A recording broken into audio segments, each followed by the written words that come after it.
Good evening, everybody.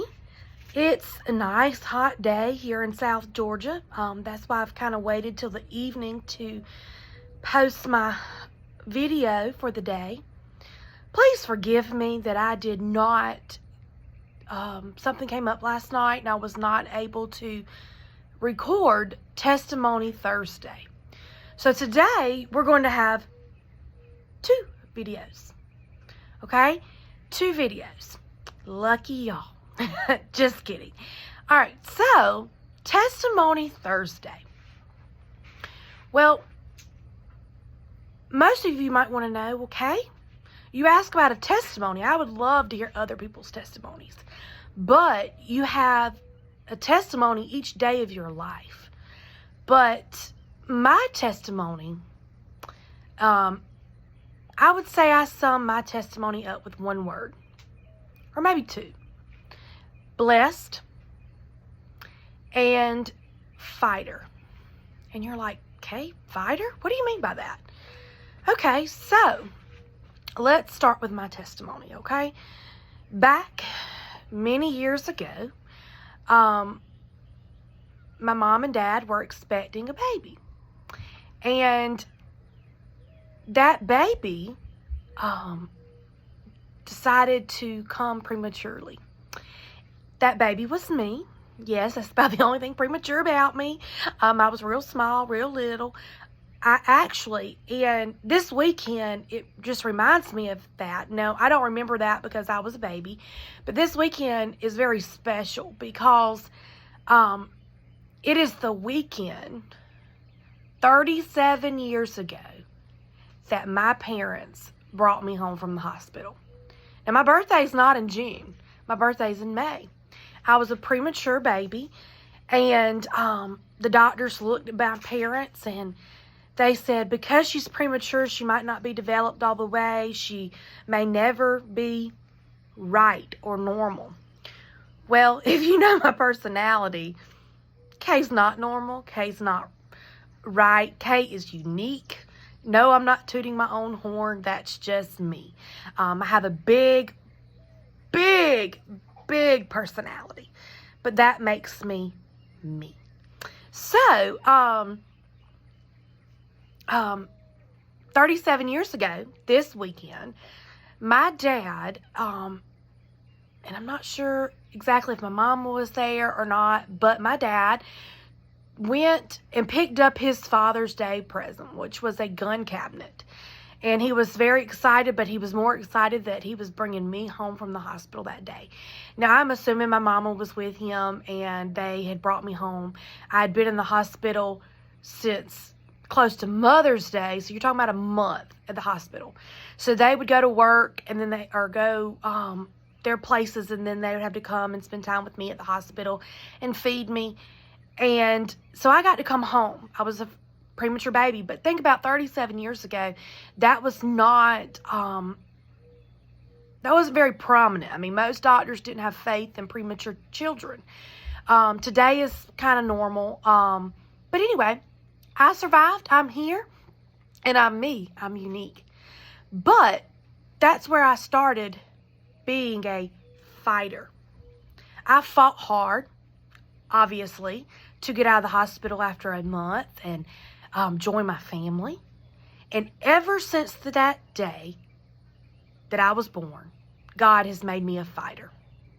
Nothing seems to have really, things come easy, certain things, but life has never been just like, I would say, easy for me. One, because Kay has a tendency to want to do it herself.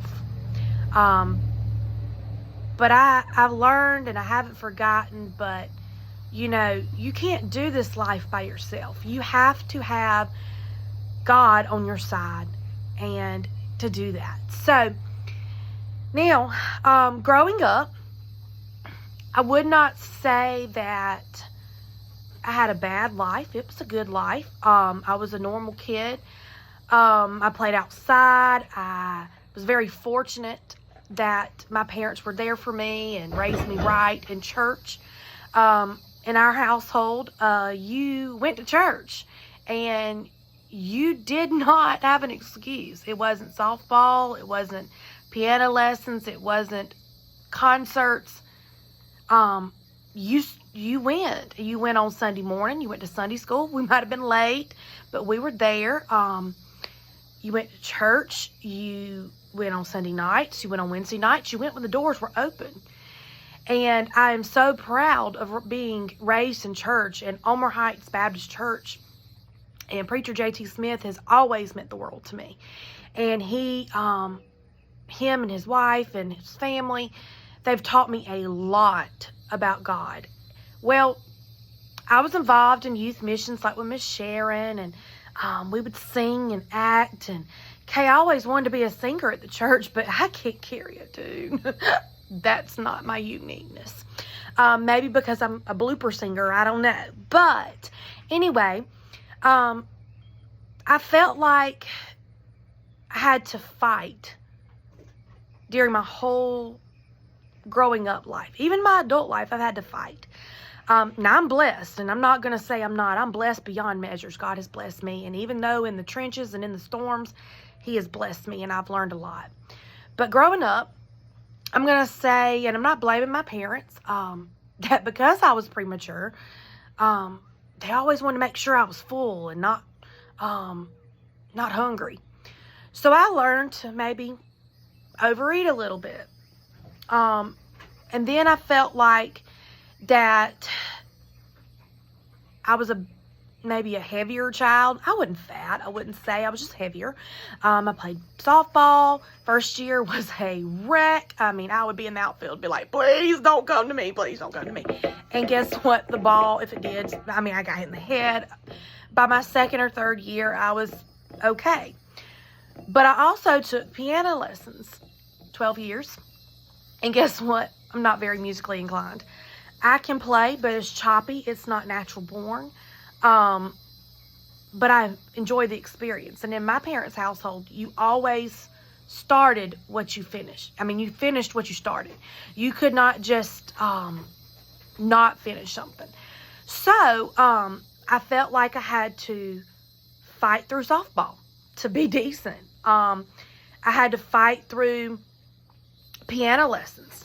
I wanted so bad to be a good piano player and a good singer, which I didn't ever take voice lessons.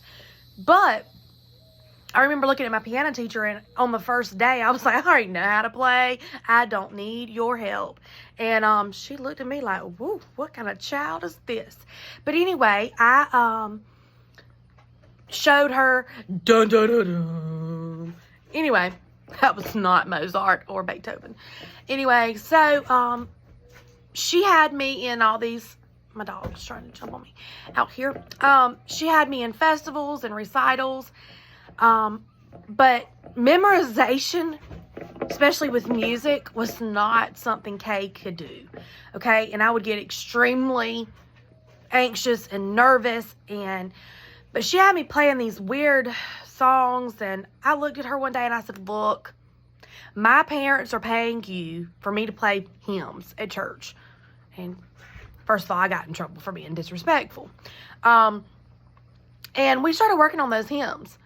And we battled through them, and she would always be like, shake it like a rag doll, be loose. But Kay fought through that. Kay did that for 12 years. Yes, Kay can play a song. Is it the best? No. But I can play it. So then, I felt like I always had to fight for friends. I didn't feel like, and y'all may laugh at that, because I'm such a big personality person. But I had to fight for friends. I felt like I was not good enough for the people that I wanted to hang around. Like, I grew up where you started at one school, and then all of a sudden they did the where they changed the school system, and this side of the county had to go to this school, and this side of the county had to go to another school. Well, so my best friend was on the opposite side of the county. So we didn't get to go to the same school. So then that put a divide between us, and she got closer to other friends. Now, we were all friends, but we didn't stay close like we wanted to stay. So anyway, then like in school, I was very smart, but I had to work for it. It did not come naturally. I had to fight through it, okay? At a young age, I probably had ADD or ADHD, and probably still do. But that wasn't something years ago that parents believed in. I can remember getting nervous to be reading in class, knowing that I really didn't have a problem with reading. It's just that I would just tremble and get anxious. Test anxiety. Oh boy, you would get up and move around and I would get so mad, especially if I had prepared hard for this test and you distracted me from making, but it's all like I had to fight, and nobody knew that about Kay because Kay hid it well, but Kay had to fight through it. So then middle school days came, and it's time to try out for cheerleading. But I was in band, and I was not a good band. Like, I had the same trouble, like piano, like I could play okay, but that trumpet I was not making music with. I was making a horrible noise. And I had a band director that had to do playing tests, and that was his job. He had to call on you to play. And he rode hard but I had another band director that didn't give up on me. And even was like, hey, do we need to try another instrument? And I was like, I really want to do the trumpet. But anyway, the music was here, but trying to get it down the arms, out the brain, into the trumpet to play. So I didn't get halfway decent till maybe junior or senior year. So that caused a lot of anxiety. I had to fight to be anything. Now I did wind up being band captain my senior year, but it was not because of my playing skills. But I had some good band members, good friends in band. But back to middle school, like, I felt like I had to fight for friends. I wasn't good enough. A lot of friends made cheerleading. I didn't. Tried out twice and didn't make it. But I was in band, so I've always called myself the biggest cheerleader in the band. So anyway, even though I was not the best player, I did not give up. I fought through school. I fought for friends. Never felt like I could have a boyfriend. Wasn't good enough for those guys that I liked.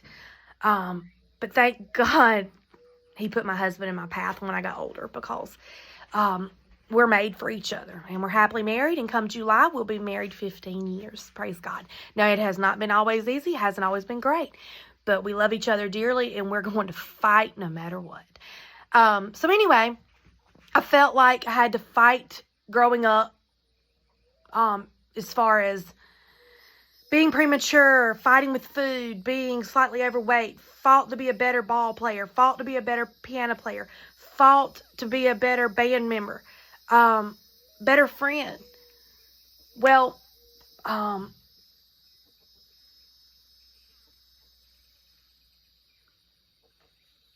guess it was ninth grade. I made one of my first bad grades in school, and I was so scared. But my dad went and met the teacher, and anyway, I wound up passing the class, I think, with a C. And guess what? I'm not encouraging it, but C still allows you to graduate. That was like ninth grade. Anyway, I had to endure, at that point, a broken home, where my parents had divorced. They were married 24 years. And I had to fight through that. That was hard, coming from a Christian home. Now, let me tell you something. That home wasn't always like the best, as far as, ups and downs. Any home has ups and downs. There's not a perfect life.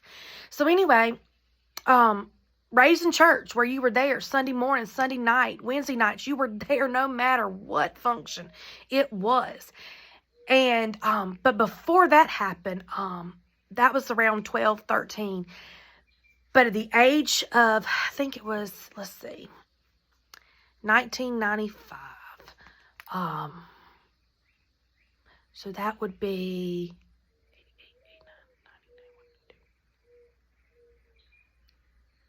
8 years old.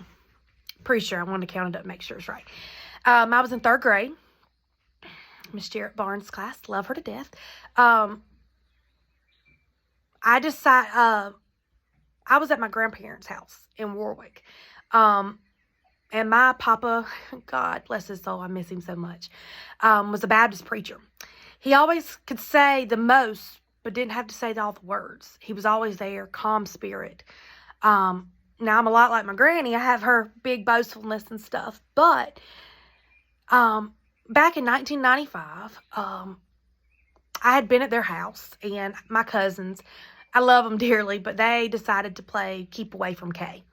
And on Keep Away from Kay was like keep away, like the ball. So they would throw the ball and wouldn't let me have it. And they were picking on me, but, you know. So I packed my little going to grandma's suitcase and I walked out the door there in Warwick, Georgia. And my granny come out there and she was like, Amanda Kay, where are you going? And I said, I'm going back to where my parents found me. And she said, you better get back on this porch right now, Missy. So anyway, after a few minutes, I came back and my papa took me into his study. That was his office, his prayer closet, his way of doing things. Especially, he always went in there and prepared his sermons in there or just talked to God in there. Well, that day, even though I had to fight through my cousins because they wouldn't give me the ball and I was going to leave, and I returned, and he brought me into that study. And our conversation led to, I want to be saved. I want to be a child of God. I've been to church. I know what I need to do. So in his office that day, my papa led me to Christ. But, you know, that needs to be followed up with baptism. So that following Sunday, I walked the aisle at Elmer Heights Baptist Church and confessed publicly. Even though I had confessed it in my papa's study, I confessed publicly that I want to be baptized. So, Mr. J.T. Smith baptized me, 1995. So anyway, I have been a Christian or a child of God my whole life, but I became part of his heavenly family in 1995. And you could say 8 years old, that's way too young. But let me tell you something, I was committed to following Jesus. And then I got to teenage years. And like I said, I battled, I fought, because I felt like I had to fight through everything. So let's fast forward back to when I said like 9th grade. My parents had divorced and I still wasn't good enough. I wasn't the best band player. I didn't have that many friends. I wasn't small enough. And then I had been baptized and my parents were divorcing. And then my preacher, Mr. JT, decided to leave the church that I had been a part of for all these years. And it was all happening around the same time. So anyway, my faith started lacking. And I'm not going to say that I did a lot of wrong things, but I probably wasn't as close to God as I wanted to be or as I was at one time. So anyway, got to senior year, and I told my daddy, I said, look, either you pay for me to go out of town to college or I will find a way. And so, anyway, I went off to Valdosta and pursued my teaching degree. And of course, what I should have done is I should have found a church in Valdosta. I should have became a part of the, I think a gnat just went in my eye, the Baptist Student Union. But at that point in time, it was all about getting my work done because my daddy said 4 years. I'm paying for 4 years and that is it. So I really, I took an overload. Now, that first semester, those 8 o'clock classes, there was one class I had taken with a history professor who thought I was majoring in history. And I had signed up for 16 hours. Now, 16 hours your first semester of school. And you're like, hey, you are crazy. So anyway, I wound up having to drop the class because there was no way I was going to memorize all that history stuff and pass the class. But thank God that I signed up for more because by dropping that class, I still had enough hours to continue. And I wound up going through college, but I didn't go to church much. I did come home sometimes, and I would go back to my home church. But a lot of people had left. New preacher, which I love that preacher too, and I loved his wife. But it was a learning and transition time for me. I wanted to walk the walk, but maybe when people weren't looking, I wasn't walking the walk like I should have been walking the walk. But anyway, or talking the talk. But we all make mistakes. So, anyway, I was at college. Had a great roommate, lived with that roommate for 2 years, and then transitioned to another apartment and lived with 2 wonderful roommates for a year, and then moved home and then back to Tifton during the week to student teach with another good friend of mine.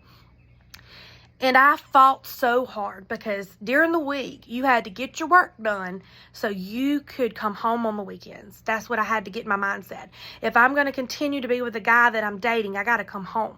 I got to get this done. So I had to fight.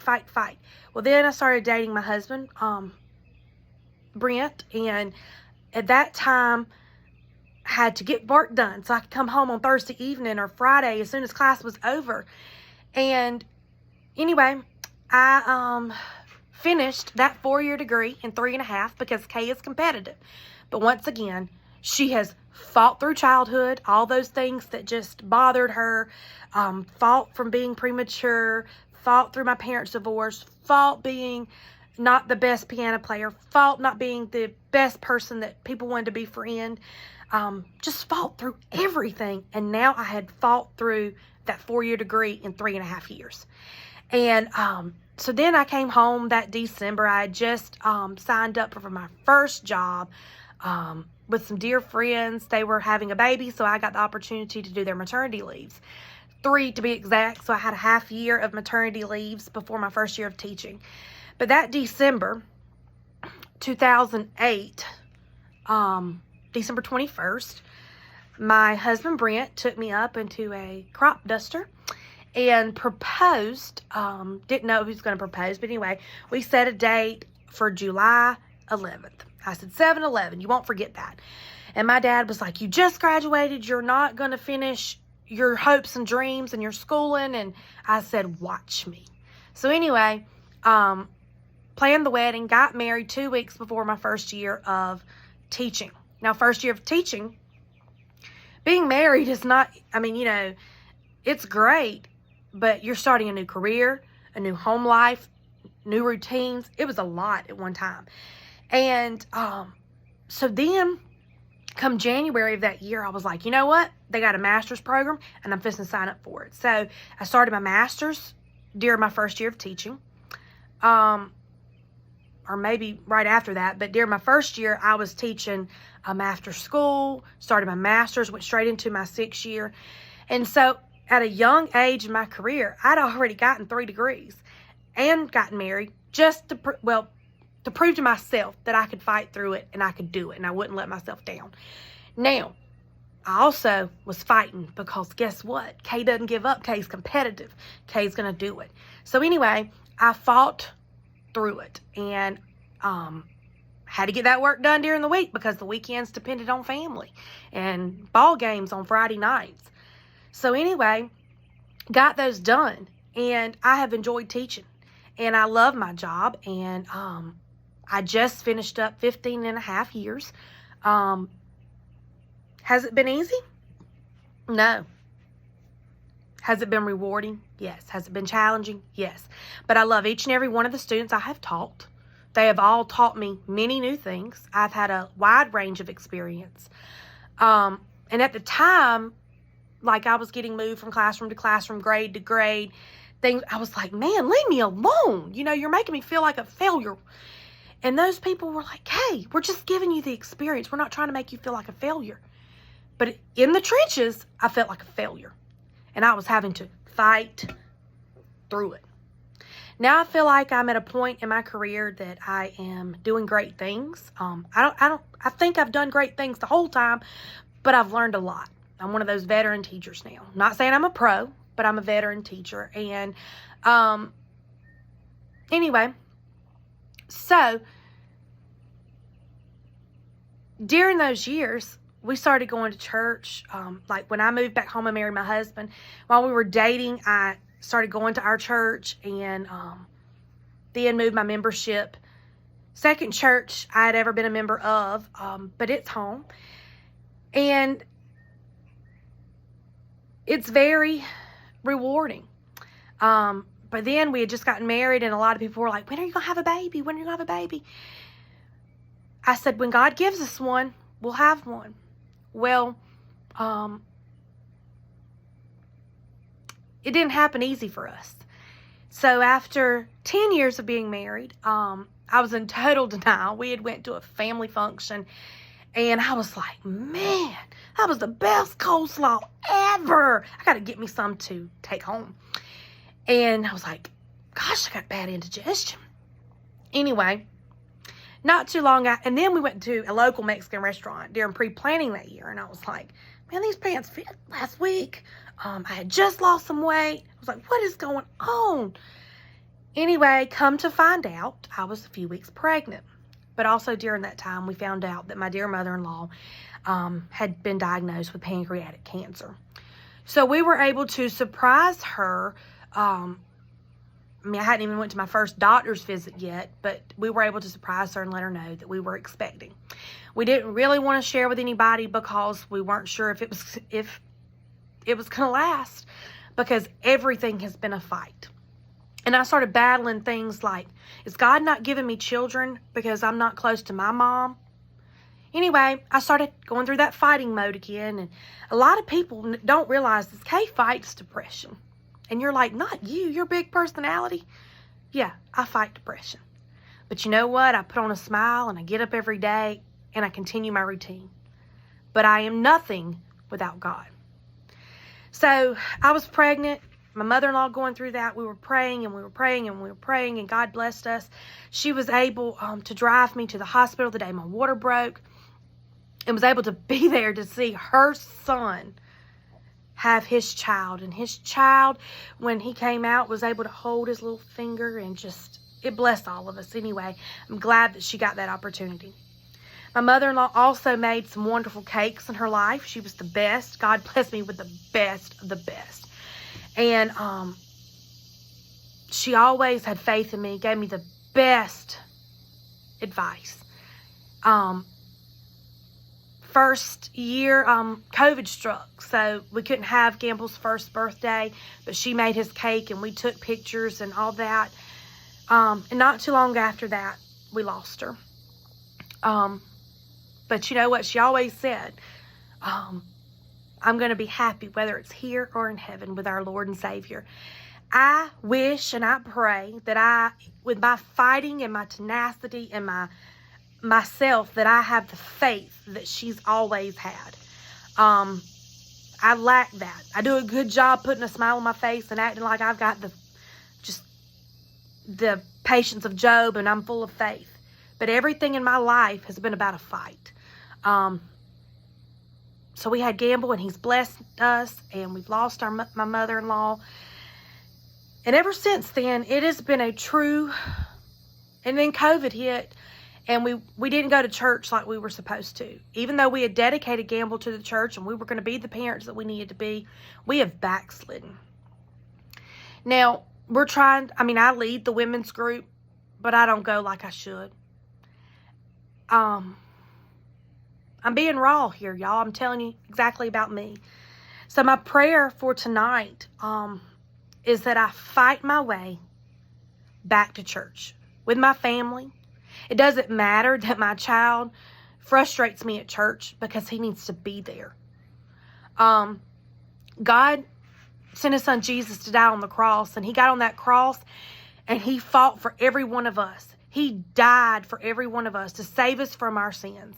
The least I can do is fight this life that we're living and be where he needs to be and be what he wants us to be, Lord. Thank you, Lord, for that. And I've probably left a lot of gaps and I've been rambling. But let me tell you something. I want you to think about your testimony. It doesn't have to be big.